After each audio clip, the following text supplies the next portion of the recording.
Macabacus has some really amazing features and functions available for getting the size of different shapes exactly right on a PowerPoint slide. Let's investigate.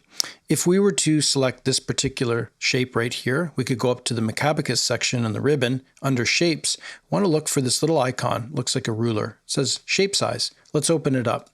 We can resize to a bunch of standard sizes. Suppose we wanted to get a grid, a 3x3 grid in landscape format. We can just click this button and now this shape has been perfectly resized for us. What a great little tool. There's another really helpful way that we can adjust sizes using Macabacus. Let's go back up to the same area here where it says shape size and open this up. We can also insert guides. If we look under standard size, let's suppose that we want to accomplish a 2x3 grid. We can click this to insert a guide. Now that we have the guide in place, we have something that we can snap to. So let's move our shape over onto this guide and it can snap to the corners and then we can resize it perfectly using this guide. So helpful.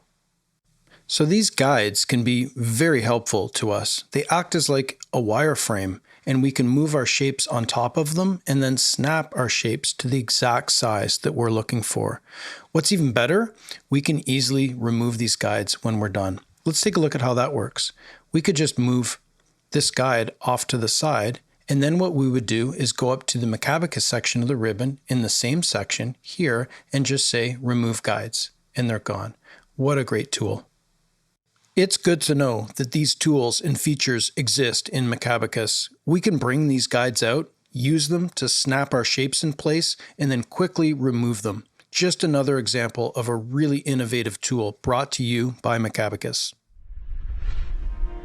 If you're enjoying these tips and would like to see more of our content, please like and subscribe to the channel.